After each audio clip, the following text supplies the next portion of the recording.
All right, just bear with me for a minute. Well, I get my Instagram to go live. I don't know why there's this delay when I try to get Instagram to go live, but there is, and it makes it a little bit awkward. But here we go. So, hello there. It is Wendy Hernandez with Command the Courtroom. I am back again, and I'm going to do a quick end of the workday video for you on something that I've been thinking about, and that is auditing your child custody evidence. Before you submit evidence to the other side that you plan to use at trial, or before you provide evidence that you want to use at trial to your attorney, I really want you to look at it and scrutinize it and think about, is it really going to help you in your case? And the reason that I'm saying this is because over many, many years, I have had clients give me evidence. And once they give it to me, then I have a duty to disclose it to the other side.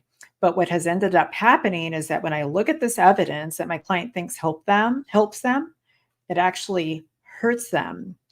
So, one example, frequent example that I see are text message exchanges and email exchanges where the parties are going back and forth over an issue. And say, for example, my client gives me these exchanges wanting to show how the other side is stubborn, that they refuse to co parent, that they're not flexible. XYZ. And while, yes, this evidence might actually show those things about the other side, that they are just high conflict and refuse to co-parent. In many cases, what I see is that my client is not an angel either. Like, who's an angel? Like, I'm not an angel. Nobody's an angel. Nobody's perfect. But in many of these cases, my client really hasn't seen the role that they have played in the exchange. They haven't been able to look at this evidence objectively and see how maybe they're demanding, maybe they're condescending in their language, maybe they're downright aggressive or downright abusive. All they are seeing is the other side being inflexible, being high conflict, being stubborn, just not willing to compromise. So before you submit your evidence to the other side or to your attorney to disclose, look at it really critically. Play the devil's advocate. Look at it as though you're the other side and say to yourself, I'm going to use this evidence in this way, evil laugh. And if there are problems with your evidence, problems that are going to hurt you, then you might want to think twice before disclosing it. Another example that I've often seen is when clients give me recordings of the children, where the children are saying something bad that the other parent did. And well, that may be interesting information while it is relevant to the wishes of the children, possibly, or relevant to the best interest of the children. The other thing that comes up as a question or as an issue is the fact that a parent was recording the children in the first place, or in some of the worst case examples, a parent was actually interviewing the children. And I had this come up last year where the judge really came down on my client for recording the children. The judge felt like it was an invasion of privacy, that it was inappropriate, and just all kinds of things that the judge did not like. And the end result was that my client didn't get what my client wanted. So, again, another example, look at the evidence from both sides, from your side and from the other side, and make sure that it actually shows what you think it shows, what you want it to show. Look at it critically and think about it from the judge's perspective. If you're the judge and you're looking at this piece of evidence, how are you going to view each party?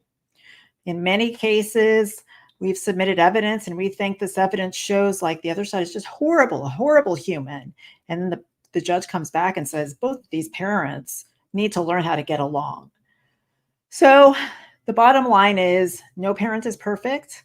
Nobody is perfect. Nobody is perfect. Like, I am far from perfect when it comes to being a parent. And I flip out sometimes at my child. I flip out at my co-parent, my husband. And I do things that really I wouldn't do if my patients hadn't been tested. But if I were going through a custody case and I had a text exchange and it was not showing the best side of me, I'd really think twice before submitting that to the court, before submitting it to the other side as evidence that I was going to use at trial. And I'm not saying that you should hide things about yourself, and I'm not saying that you should not be honest about who you are, but you really should evaluate things to make sure that they show what you want them to show or what you think that they're going to show and whether they show anything different. So I hope that makes sense. I would love to hear any comments that you have, any suggestions for other video topic ideas. I have a new video coming out on YouTube tomorrow. And I always say this, I feel like a broken record, but I think that sometimes people watch these videos who haven't watched them in the past. Download the best interest checklist. If you have not already downloaded the best interest checklist, that is where everything starts from in your case.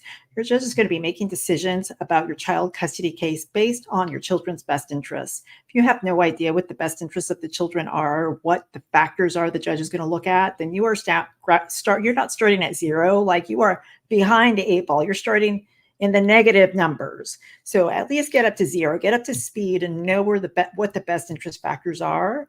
That is where it all begins, because once you know the factors that apply to your case and you can come up with a pretrial strategy, you can start gathering evidence, you can start preparing your case and just getting ready for the biggest battle of your life.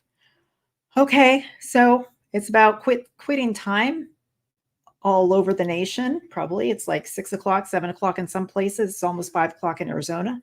And speaking of not being a perfect parent, I got to go to the grocery store and figure out what we're going to eat for dinner tonight because we have no food in the house. So I'm going to sign out, and I'll see you again. If not tomorrow, you'll see a short from me tomorrow.